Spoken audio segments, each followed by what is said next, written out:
Your Excellency, Ms. Maria Fernanda Espinosa, former President of the United Nations General Assembly, ladies and gentlemen, thank you for the opportunity to address the 2021 Global People's Forum of the Coalition for the United Nations We Need. I appreciate that the Coalition is keenly interested in the Secretary General's report, Our Common Agenda. As its name suggests, this is a document for all people, for all humanity. The interest of the Coalition on its follow-up confirms that understanding.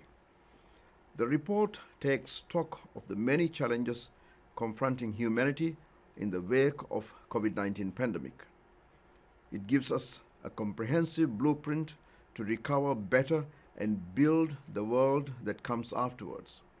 It envisions a world that is equal, gender balanced, and climate conscious, a world with a more efficient and inclusive multilateral system, a world that our youth can look forward to, inheriting, and can actively engage in shaping. As I noted during the town hall I held with CSO's representatives only a week ago, civil society is integral to delivering on those promises. My friends, we are all aware of how the pandemic has compounded existing human rights challenges. While we were preoccupied with immediate health impacts of the pandemic, weakened social protection and socio-economic conditions have had serious human rights implications. We must bring human rights back to the front of the global agenda.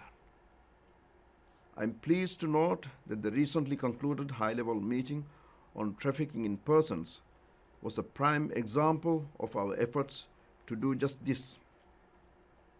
We must continue to use the General Assembly as a platform to raise awareness, to advance human rights, and to generate solutions to address human rights abuses.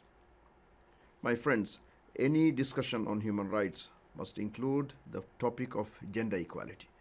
Women continue to be marginalized, discriminated against, and vulnerable to violence, especially in the wake of a pandemic that witnessed a dramatic upsurge in domestic violence. I have made gender equality a central concern in the work of the 76th session. With your help, I intend to be an ally in efforts to eliminate violence and discrimination against women, to give women an equal voice in shaping our world, to ensure that their contributions are recognized and celebrated, and to ensure that a gender perspective incorporated into the work of the General Assembly is done forthwith. Much of the same can be said for young people.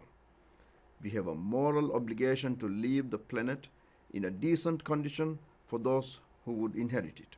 We must be inclusive and empower young people to make a difference.